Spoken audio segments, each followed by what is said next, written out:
Assalamualaikum warahmatullahi wabarakatuh. Halo teman-teman, kembali dengan saya Bella Kursita.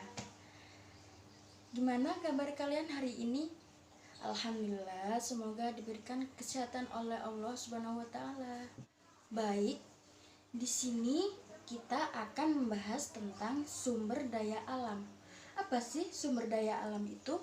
Sumber daya alam adalah segala sesuatu yang berasal dari alam yang dapat digunakan untuk memenuhi kebutuhan hidup manusia. Untuk yang selanjutnya, pengertian sumber daya alam. Pengertian sumber daya alam bagi manusia yaitu untuk memenuhi kebutuhan sehari-hari manusia. Contohnya, tumbuhan bisa diolah menjadi makanan, minyak bumi untuk bahan bakar motor, air untuk kita minum, mandi, dan banyak lagi. Oleh karena itu, kita harus menjaga alam supaya tetap lestari. Baik, setelah saya jelaskan, saya akan memberikan sedikit video tentang pentingnya sumber daya alam bagi manusia. Sumber daya alam. Halo teman-teman, salam Neobi. Ada 3 hal yang perlu kita ingat tentang sumber daya alam. Pertama, pengertian sumber daya alam. Sumber daya alam adalah semua kekayaan berupa benda mati maupun benda hidup yang berada di bumi dan dapat dimanfaatkan untuk memenuhi kebutuhan hidup manusia. Kedua, macam-macam sumber daya alam. Teman-teman, macam sumber daya alam atau SDA itu ada 3 loh, yaitu berdasarkan jenis, berdasarkan sifat, dan berdasarkan proses. Berdasarkan jenisnya, ada sumber daya alam hayati dan non-hayati. Apa ya perbedaannya? Sumber daya alam hayati itu sumber daya alam yang berasal dari makhluk hidup. Contohnya, tumbuh-tumbuhan dan hewan. Manfaat bagi manusia antara lain sebagai bahan makanan. Contohnya, buah-buahan dan sayuran. Sebagai obat-obatan yaitu ginseng dan jahe. Sebagai bahan bangunan contohnya pohon jati dan pohon kelapa. Sedangkan sumber daya alam non-hayati yaitu sumber daya alam berasal dari makhluk tak hidup.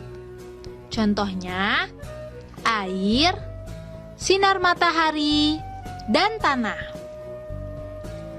Manfaatnya bagi manusia antara lain sumber minuman, contohnya air mineral. Sumber penerangan, contohnya sinar matahari. Bahan bangunan, contohnya tanah atau pasir. Selanjutnya, kita akan membahas sumber daya alam berdasarkan sifatnya. Ada sumber daya alam yang terbarukan dan sumber daya alam tak terbarukan. Sumber daya alam terbarukan adalah sumber daya alam yang dapat disediakan kembali setelah habis digunakan. Sumber daya alam terbarukan mempunyai sifat pulih kembali. Dengan sifat pulih tersebut, sumber daya alam dapat terus digunakan. Contohnya, air, tumbuhan, dan hewan. Air termasuk terbarukan karena selalu mengalami pembaruan. Pembaruan tersebut terjadi melalui siklus air. Tumbuhan dan hewan merupakan sumber daya alam terbarukan karena mengalami pembaruan juga loh. Pembaruan tersebut terjadi karena tumbuhan dan hewan dapat berkembang biak. Sumber daya alam tak terbarukan adalah sumber daya alam yang sulit disediakan kembali setelah habis digunakan. Sumber daya alam tak terbarukan sifat pulihnya sangat lama. Untuk penyediaannya pun perlu proses yang panjang, seperti pengeboran, pengolahan, dan lainnya. Sehingga apabila telah habis terpakai, sumber daya alam ini sulit disediakan kembali. Oleh karena itu, pemakaiannya harus dihemat ya. Contoh sumber daya alam tak terbarukan antara lain batu bara dan BBM. Batu bara dimanfaatkan sebagai bahan bakar pembangkit listrik, produksi besi, dan baja, bahan bakar pembuatan semen, dan lainnya. Sedangkan BBM itu bermanfaat sebagai bahan bakar kendaraan, bahan bakar kompor, dan lainnya. Sekarang kita akan mempelajari sumber daya alam berdasarkan prosesnya. Apa saja ya? Sumber daya alam berdasarkan prosesnya itu ada yang langsung digunakan dan ada yang tidak langsung digunakan. Sumber daya alam langsung digunakan artinya sumber daya alam yang bisa dikonsumsi tanpa perlu teknologi. Contohnya antara lain buah-buahan, sayuran, dan air. Sumber daya alam tak langsung digunakan artinya sumber daya alam tersebut baru bisa dikonsumsi setelah diproses dengan teknologi.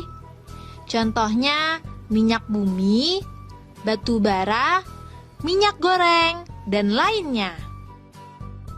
Ketiga, sumber daya alam dipengaruhi oleh lingkungan. Kondisi lingkungan sangat mempengaruhi keberadaan dan kualitas sumber daya alam. Lingkungan yang terawat membuat sumber daya alam berkualitas baik. Contohnya, air sungai yang bersih dan ikannya sehat. Sedangkan lingkungan yang tercemar membuat sumber daya alam berkualitas buruk. Contohnya, sungai yang tercemar, airnya menjadi kotor dan ikannya mati. Nah, itu tadi beberapa hal yang perlu kita ingat. Diingat-ingat ya. Be smart, be happy.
Demikian yang